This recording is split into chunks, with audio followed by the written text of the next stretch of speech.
Good morning, everybody. It's Brooke with Mrs. Cog Hill Farm, and we got Loretta in the background. Well, there's Gus too. She's making a little noise because she had a watermelon first thing this morning, and she's gonna talk about it. Loretta, I guess she's telling me she wants another half, and it just so happens that they ate both halves.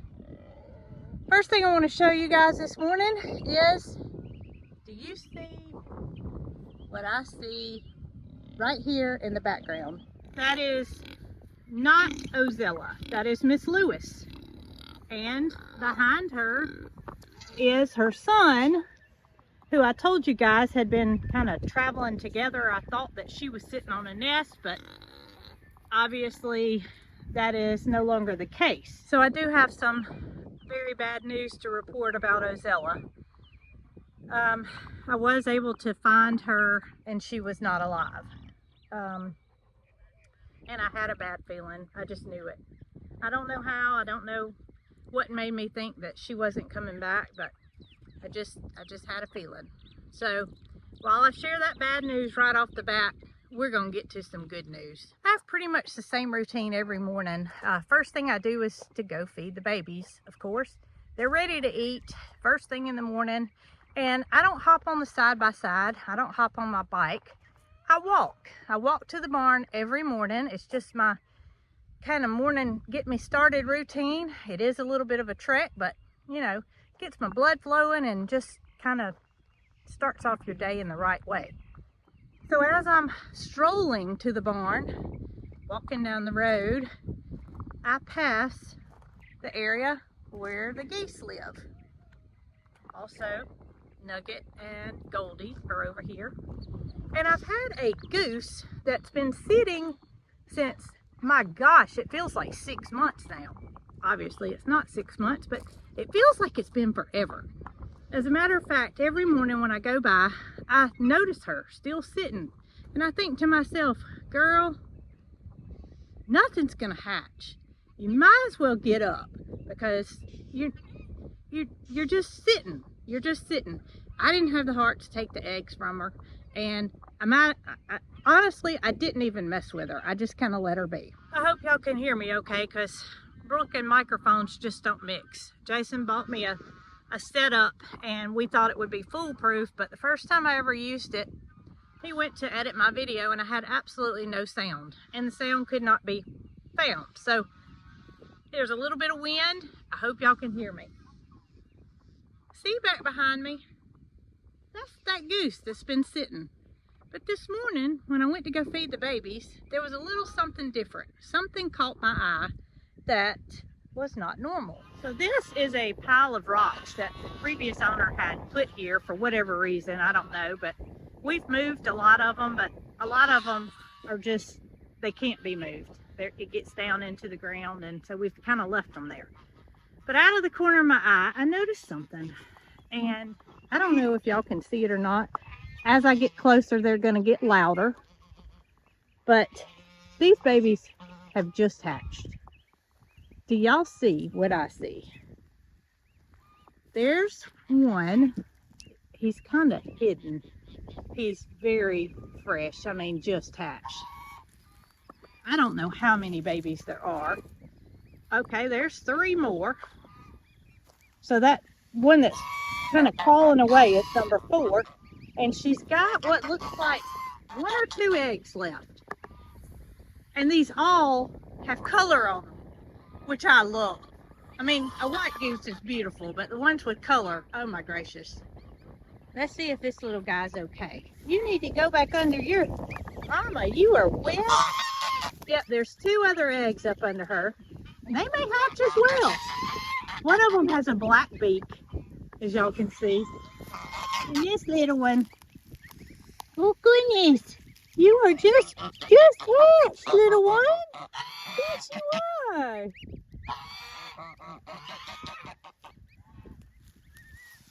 Oh, get back over there.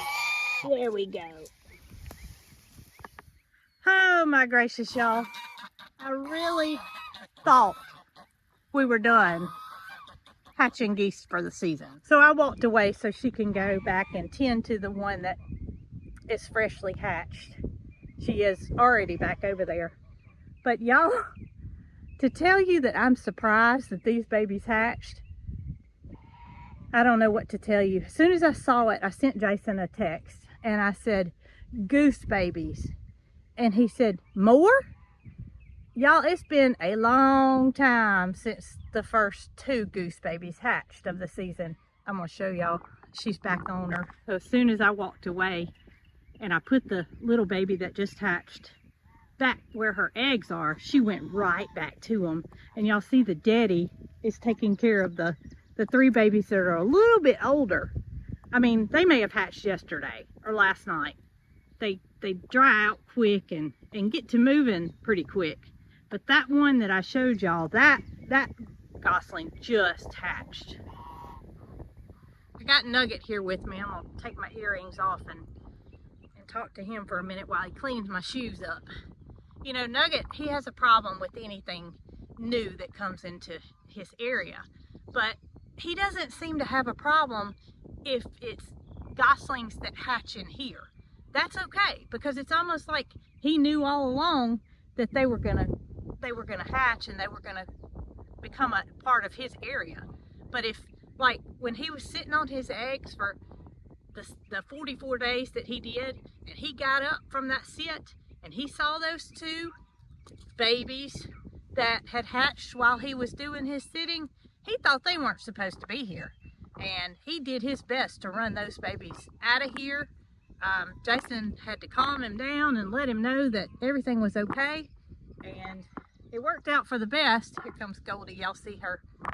She's still strutting, still walking all sideways and making her sounds while Nugget's eating my hands.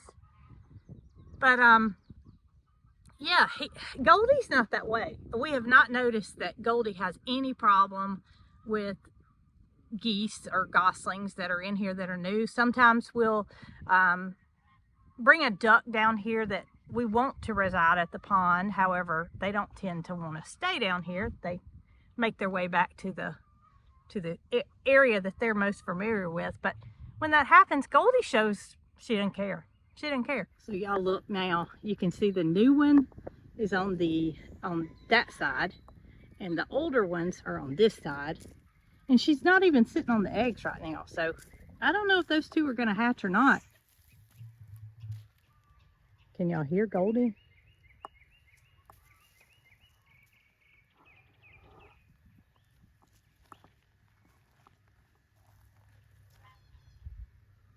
Now you're gonna stop, huh?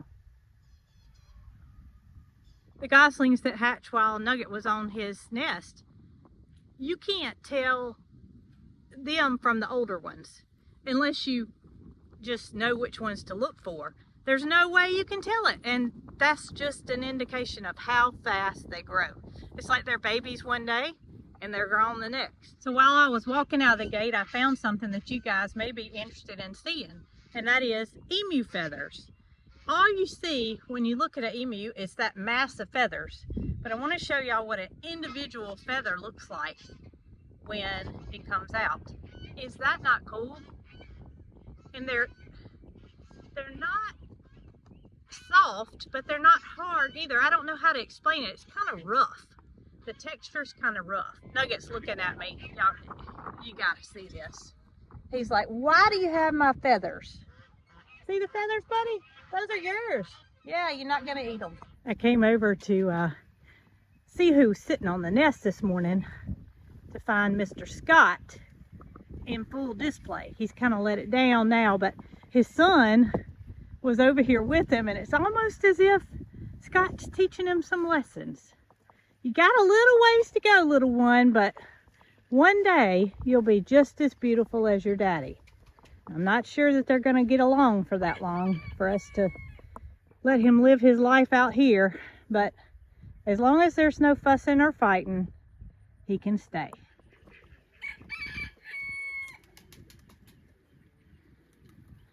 I'm not sure who this is, but they are singing to the baby, so that makes me think it's Mama. Not to say Daddy doesn't sing too, but Mama sings best. Who are you? Confirmed. It's Mama.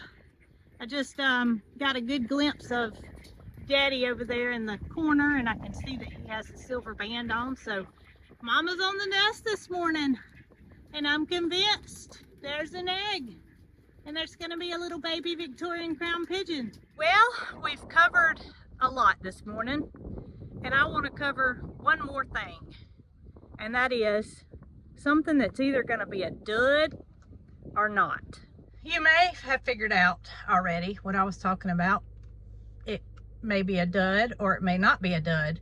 I have a feeling it's going to be a dud no matter what, but not necessarily in a bad way.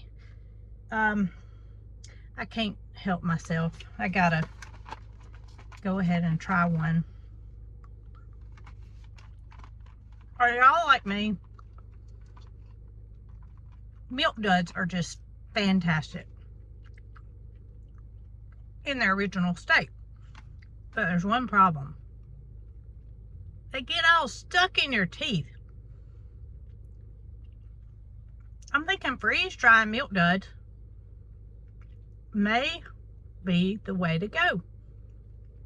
They probably won't get stuck in your teeth like they do in their original state, but we're gonna find out. Okay, I'm in the milk room, and this is where my freeze dryer is located. So we are going to attempt to freeze dry milk duds. I may or may not have ate half the box, but I'm paying for it because it's all stuck in my teeth. So I'm thinking that we can eliminate the process of it sticking out our teeth if we freeze dry it.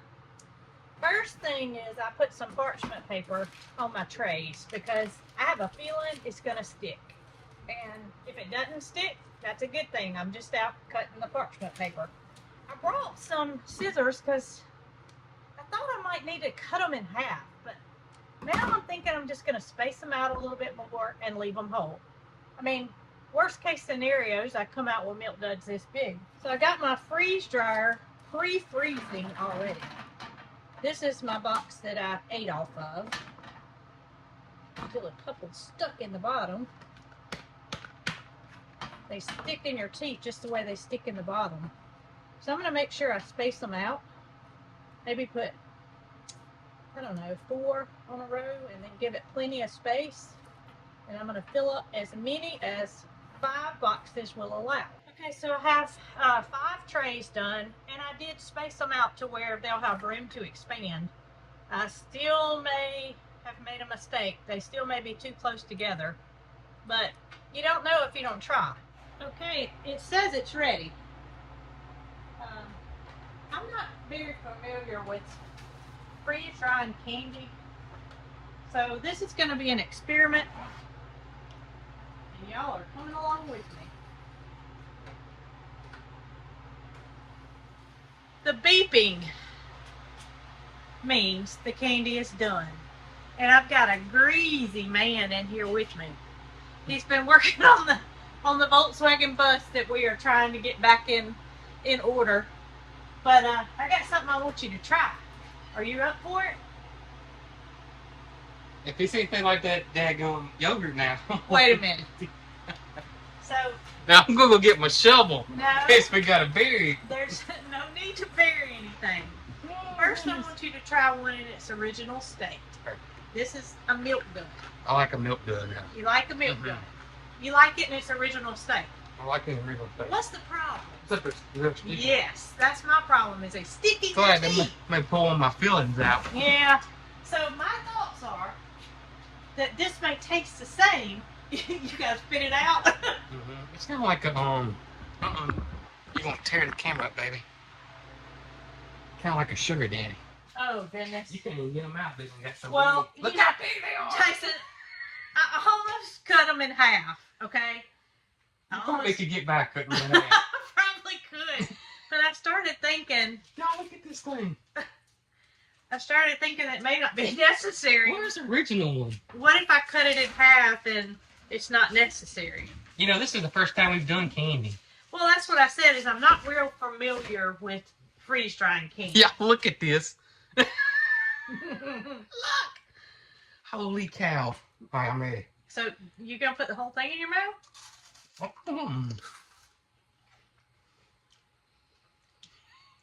Oh my gosh. That's really good. Guess what? It didn't stick in my teeth. It's almost like they dissolve. You ever had those peppermints that you put in your mouth and they just melt? Imagine, peppermint. Yeah, imagine a milk dud that does that. You could get in big trouble with it. And look, I mean, look how it turned out. Like when it starts out, the caramel is in the inside, but when it's freeze dried, it's almost like the chocolate just speckles, and the caramel is all over. Oh my God! That's the best thing with freeze dried. Yeah, that's the best thing. Oh my gosh! One more.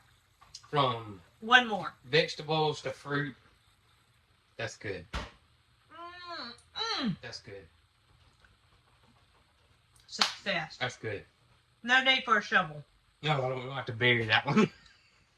Good deal. All right, y'all. I had my doubts about this, and the reason was because I just hadn't done much candy. So I wasn't expecting a successful outcome. But I must say, this is a successful outcome. Good. That's good. You know what you could do with that? What? You could crumble it on vanilla ice cream. I'm thinking I could drop it in my coffee. Wouldn't that be good? It would be good. It kind of be like a, I guess it would just dissolve though as soon as it hit liquid. I don't know. I was thinking if you could dip it in there and then take a bite out of it, but I think it would kind of dissipate. Okay, We're going to I want another one, but I'm not going to eat it. One more. Y'all be good.